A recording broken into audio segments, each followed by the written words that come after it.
Let's go.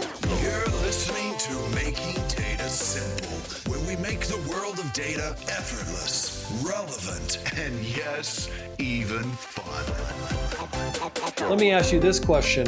I was recently listening to Jensen Huang's keynote in GCP, and one thing he said that, just reiterated our belief, that's why I'm still here at IBM, in small models, and that is he was talking about the agents surge that is coming, meaning agents upon agents upon agents upon agents, which essentially means tokens upon tokens upon tokens upon tokens, which means that the inferencing is going to get more complex, which in my mind, what I was thinking is all the more reason for purpose-built models to keep the inferencing costs low so you can make this affordable. Is that how you think of it too, or what? Absolutely right. In fact, we just had yesterday a technology team meeting on this topic of inference scaling and reasoning with small language models. In fact, if anything, agents highlight the cost inefficiencies of large language models. Because what happens is that previously you were using it as a feed forward system. You prompt it, you take the output, you don't like it, you change it. That loop is slow. Humans are kind of slow in changing things. Machines, like, there's nothing stopping them. They can work 24 hours a day. They don't need sleep, actually. So that is a freewheeling automated loop. Now, freewheeling automated loop can go to, they have no constraint on the cost. Like, it can just keep on banging the APIs and until it gets the right answer. And therein lies the value of small language models. That if I am in a narrow domain, I need an agent not for doing poetry and for doing math and for doing everything, actually. I need an agent for somebody to address my IT tickets. Okay, it's a narrow agent in a certain domain, actually, certain class of tickets. I need a smaller language model that I can customize with my domain, infuse reasoning as part of it, and then deploy it within an agent to think, act, observe. Think, act, observe to accomplish a particular task. In fact, we have rolled out a methodology before, very successfully so, in IBM and Red Hat, called Instruct Lab. Instruct Lab helps you take a small language model, 8 billion parameters, customize it with your data seamlessly, and get a better quality at a 95% cheaper cost than a frontier language model, which happens to be GPT-4 in the cases that we were looking at. So you get better quality at 1/20th the cost. Now, take that and multiply that with the scaled out use case of agents, where the number of inference calls to the model, since it's in a freewheeling loop, explode.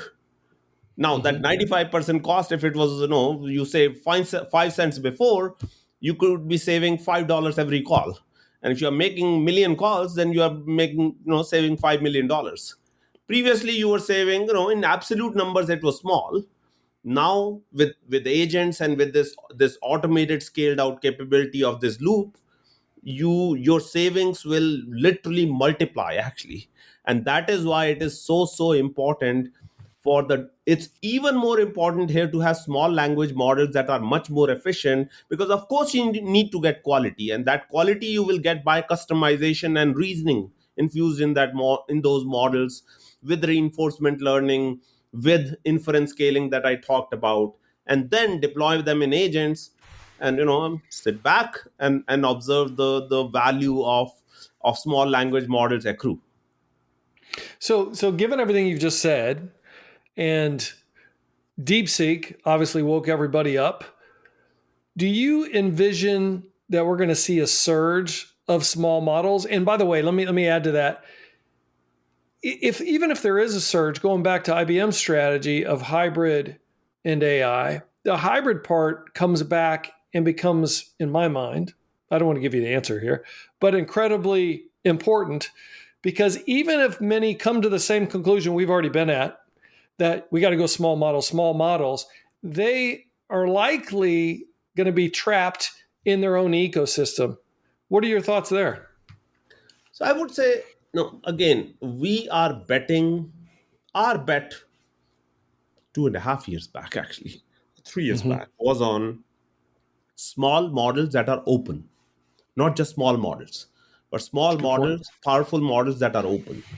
Now, as it turns out, the world has come around to it, and the open model ecosystem is evolving incredibly fast, to the extent that the company, which was the prime example of being closed and called OpenAI, is now forced to literally open their model, no, at least one version of their model as well.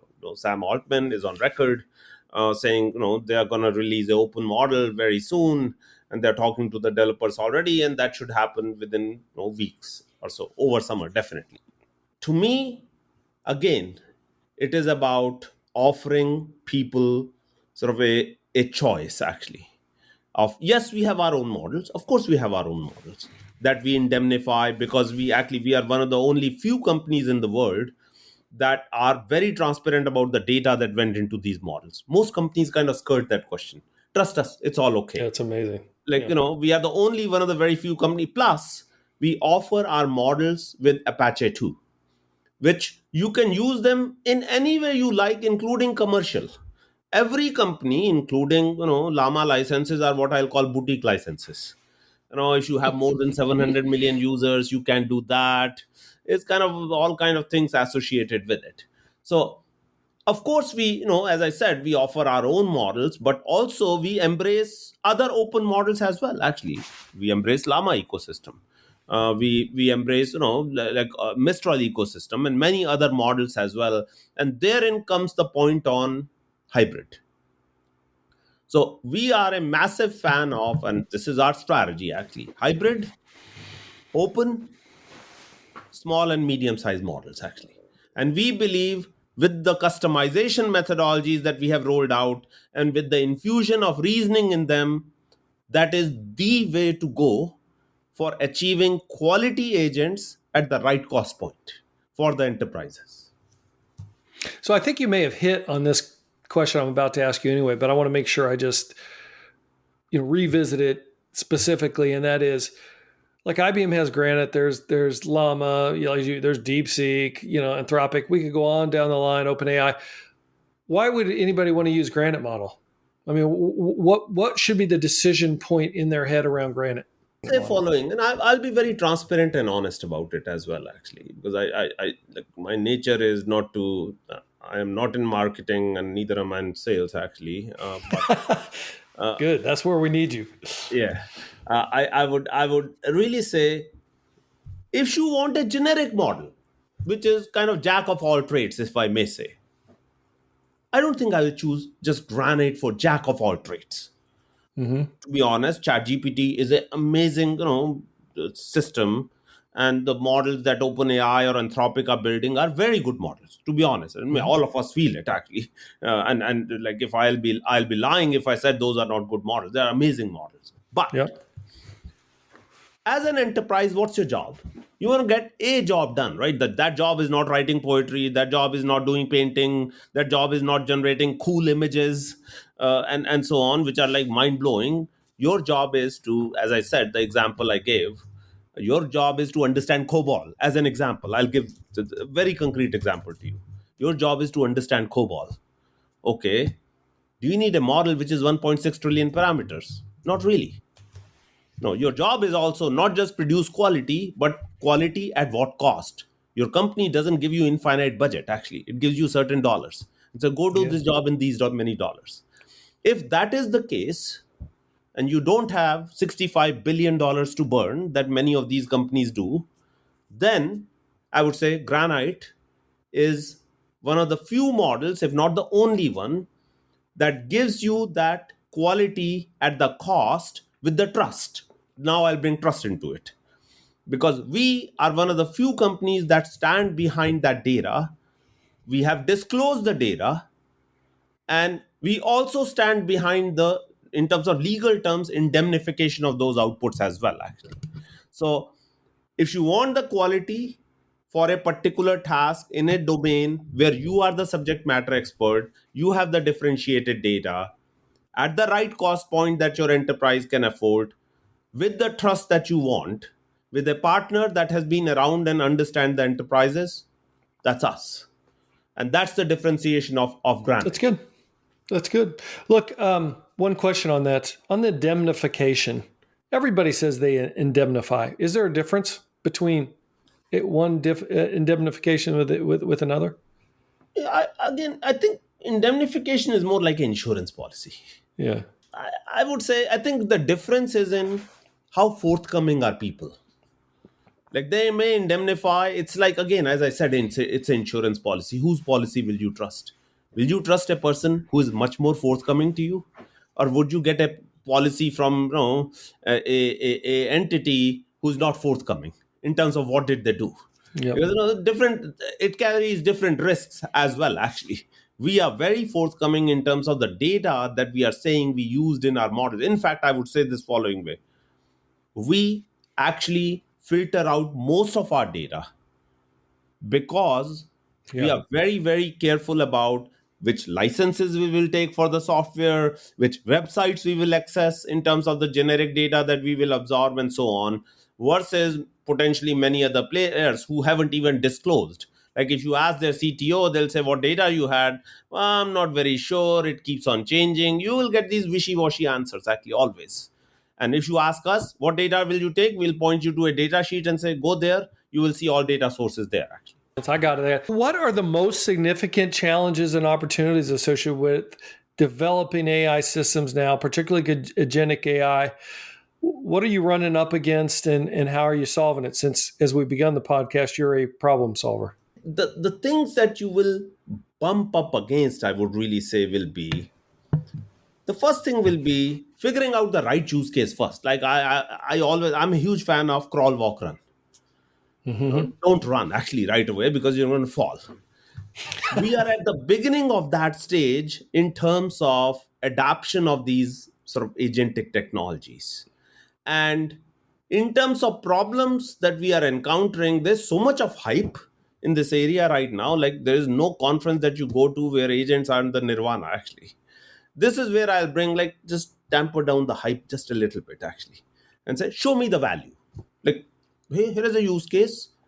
Take that as potentially a smaller one and prove out the value. And one thing I'm sort of, the problem I'm seeing people run into is expectations are the sort of expectation mismatch, if I may say, where the technology is to where the expectation are. We've seen this before, right? I mean, it's like And deja vu all over again. Yeah. this is, again, we get like this AI. I think AI area is in particular very prone to this behavior, I would say. And just narrow that down a little bit. Let's bring the expectations down, or and I'm not saying we will not get there. Of course we will get there. But again, crawl, walk, run. That's the first one. And the second one I would really say will be, let's get our entire ecosystem ready for agentic era, which is start encapsulating tools to be ready for these protocols which are needed to be, for them to be integrated in these ecosystems. So there is work to be done before you have these nirvana of agents, because they need to be ready to be integrated in that ecosystem as well. So that's another one I'm saying. Like everybody is expecting an agent just to pop out of nowhere and say, well, you need to do some of the base work to get this ready, actually, as well. So that's another problem we are solving, which is not just on these protocols, but what is needed in these protocols to be ready for enterprise behavior as well. So that's sort of another problem that we are working towards. Awesome. I mean, it's something that IBM, you're kind of naming what we're doing here within the enterprise to solve some of our own issues with our own technology, like enterprise performance management, where we're using agents, HR, transforming HR, IT automation. I could go on. As I'm sitting here chatting with you, I mean, this is taking a step back, not a political question at all. I mean, there's a lot of things going on right now. And when we're recording today, the markets are all over the place. Politicians are talking about a lot. I mean, I would think they'd be talking more about AI today than anything else. And I haven't heard it in the news in a while. I mean, I definitely think AI is, like, if you look at whether it is administration in the US or whether it is administration in other countries, including China, I definitely know in India as well, and France and Europe and other places, like it'll be hard to go to a world forum where, like, if I just went back sort of our current administration and like go to World Economic Forum, the entire topic of World Economic Yeah. Forum was on artificial intelligence. Like, you could not go to a discussion where AI was not discussed. Now, in the more recent weeks, I would say, other more Yeah. important Pressing topics have issues. Yeah. emerged. I will not get into the politics, what is Yeah. right, Yeah. what Don't is do not. that. Not here. It's all good. Hey, so we're talking about a lot of agentic AI feedback loops, etc. What about AI chipsets, accelerators? Is NVIDIA in trouble? I say following way, actually, that, and this is again my transparent, actually, observation. This is more of an observation than, this is not an official IBM opinion, more of my observation as a technical person. Yes. Yes. Anytime monopolies take hold, massive monopolies like Nvidia, it takes roughly speaking, and this is like history is testament to this, 2 decades to kind of displace them, if I may say. 2 decades, actually. Mm-hmm. So But we're are they operating at on a a really point fast where they timeline have right kind now. of peaked, actually? I do think we are getting to technologies that may disaggregate, or that may sort of, I would say, reduce the dependence on a particular hardware, because we are developing stack above the chipset, like PyTorch, like VLLM, like others, that make the exact hardware, what chip that goes into it, less, I would say, dependent on the exact chip. Having said that, given the footprint of Nvidia that goes everywhere at this point, and we know that anytime anybody gets a horizontal platform, in this case hardware and software platform, like Nvidia does, it takes a while for you to have the incentive for it to be replaced. I mean, as a client, you're not worried about, of course you want an option, of course you do, and potentially AMD will offer that option, or other startups will do, and we are doing work in that area as well. But just as a techie, my observation is, whether you look at Intel or whether you look at other companies, once they get into these dominant 90-95% positions, Yeah. Yeah. it takes a while to kind of shake that gorilla, actually, because clients, what are clients looking for? They're Yeah. looking for, do I have the incentive to change it right now? Like, I want to do my business, right? That's what I want to do, actually. And I know they're making money, really hand over fist, but, and I want an option, but it's like, it's not the highest priority. Your priority as a client, as a financial company or someone else who's really an enterprise, to see them displaced, actually. No, it's competitors, of course, priority to see them being displaced, but from an end client value point of view, and that's why that cycle is slower, actually. Hey, look, I want to be respectful of your time because I want to keep inviting you back and I want you to keep accepting. So I got to keep it on time. We talked about AI, all AI, agentic AI, didn't get into quantum, some other things that I could spend a couple more hours with you, man. But anything else you say since the last time we talked that has been transformative, that's just operating at the speed of light, anything in technology you say, look, next time we should get into X, Y, or Z because we talked one thing today, but there's a lot of other things that are pushing the envelope. I would say, I think I'll close this out with something which is, it's a little bit out there, somewhat profound. What Oh, yes, happens I love after this. agentic AI? Like, you may ask, like, agentic AI is here. We talked a lot about it. It'll Yep. happen. But I really believe AI is at a pivotal moment, because as it reaches basically this pinnacle of measurable intelligence defined by knowledge, I believe it's ready to tackle the next frontier of what is known as general intelligence. Now, while human intelligence really encompasses, I would say, three dimensions, and I've said this in many podcasts before. What is human intelligence? Now, we tend to think it's like the IQ. Like, IQ is only one part of human intelligence, by the way. Human intelligence encompasses what I'll call three Qs: IQ, which is intelligence quotient, EQ, which is emotional quotient, and RQ, which is relationship quotient. And so far, AI has primarily only mastered IQ. Mm-hmm. Now, we have seen remarkable milestones over years, like AI beating grand champions at chess, Jeopardy, really acing college level math exams, it now matches or really exceeds human performance on many knowledge based tasks. However, the two cues that are still further away from it, these, EQ and RQ are EQ, two yeah. important aspects of human intelligence that is, basically remain largely untouched by AI. Now, EQ helps humans understand and manage emotions, while RQ shapes how we build these relationships. In my mind, if you really ask me where is this thing going, there are next 20 years of AI development, because I don't think we'll have AI really helping us in society in true really fashion until it is able to also recognize, generate sort of these and understand these human emotions beyond just sentiment analysis, actually. And this emotional AI dependency may become one of the most significant cultural turning points of our time, with machines capable of understanding, responding to, and generating emotions. And I believe it can reshape how society and businesses function. And just like we trust AI and information analysis today, like in regular day-to-day enterprises, I believe as we move over this, we'll soon depend on its support for really emotional intelligence, with this really symbiosis of humans and machines and technology that will help us navigate emotional landscapes as well as it does knowledge landscapes today, while still really preserving, I would say, the depth of this human connection.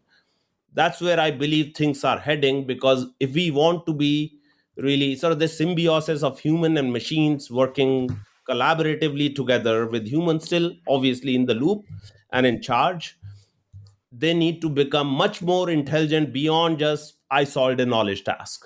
We know most intelligent people in the world who are highly successful are they are much more than IQ, actually, way more than IQ. How far are we? What's your prediction on AGI right now? How far off are we? Again, as I said, to the IQ component, we are fairly close, I would say, to the IQ component. In terms All of right, the so EQ, let's go there. So within the next year, 6 months. really from a creativity point of view, like creating new knowledge, no, we are further away, actually, I would say like 3 years or so. Okay. Okay. From Okay. creating new knowledge. Now, understanding knowledge and I consider intelligence the pinnacle of intelligence as really creation of new knowledge. That is different, actually. But in terms of matching general intelligence, like average person, we are already there. To be honest, it can solve really. I'll give you a quick example, Al. There's actually a professor at Carnegie Mellon University, CMU, called Poshan Low. Yeah. He's also coach of US Math Olympiad team, which competes, really, and has been doing amazingly well. So he offers a math course, one of the hardest math courses at CMU, and he's on, like, you should see his tweet. Actually, he tweeted like a couple of weeks back saying, "Wow, this is a pivotal moment because I gave my exam, which is the final exam, to AI, and it scored 100%." And interestingly, he said in every year, there are only 3 to 5 students in the entire batch of 1,000 that are able to get 100%. And he said, and by the way, my tests are open book, open notes, whatever you want, actually. So it's not like I'm testing them on their memory, not at all, actually. And interestingly, that points us to we are getting to a point from a knowledge point of view where AI can solve with existing knowledge things. But so IQ is getting fairly close, leave aside the creation of new knowledge, where I think, as I said, general intelligence in my mind is 3 Qs: IQ, Yeah. EQ, Okay. and RQ. We are very far away from EQ Yeah. and Okay. RQ. Yeah. That's what I figured. Let me ask you one more thing. You don't have to answer it if you don't have, because you kind of said a few things. My favorite question is, what does Ruchir think about AI that nobody else agrees with you on? Is there anything out there you look at and say, well, I believe this, but yeah, 99% of people, they don't think it. I just think differently. I'm an outlier. Where are you an outlier? I would certainly say this point on most people will say small and big models, will rule the world, or these large language models from Yeah. Anthropic Yeah. and OpenAI and others. Yeah. And I would say when the dust finally settles, it'll be the small models, because I'll give you the most concrete example. You know how much does an average brain, the power consumption of average brain? 20 watts. 20 20 watts. watts. A single GPU consumes 1200 watts. And I would argue a single GPU is brain dead, actually. Like, you need thousands of them to do something useful. A brain can walk, talk, like just imagine the amount of things that your brain does. Lives in 1200 centimeter cube, consumes 20 watts, and lives on sandwiches. Pretty efficient. And that's why I believe real AI will not just be powerful, but it'll be efficient. Yeah. And that's why, when I say, you are an electrical engineer again, so I'll bring this in, actually. Computations are all about energy efficiency. All about energy efficiency. Given the energy of sun, everything is possible in this world. Like, given the energy of universe, everything is possible, actually. But when we say a particular device, a model is really good, it's all about computational efficiency. And that's why I believe these small, efficient, leave aside small, actually, these efficient models will be the one that will rule the day in the end. Because if human evolution is any testament, and if our entire, I would say, the biology is any testament, nature is all about efficiency. Nature optimizes efficiency, energy efficiency. And our technology will and should not be any different. And I think these big models, maybe we will distill smaller ones out of them, but it will be the smaller models, and I would not even say smaller, it will be efficient models which will rule at the end of the day, when the dust settles. Man, I love your energy. I love it. We need to keep doing these. And look, you got to keep coming back sooner rather than later, because the technology is going so freaking fast. We didn't even get to quantum and some other things I'd like to pick your brain on. Thank you, Ruchir, for being here. I greatly appreciate it. Hey, guys, thank you. As always, I appreciate you listening. Hit us on almartintalksdata@gmail.com. Until next time, I'll see you on the podcast. See you guys. Bye-bye.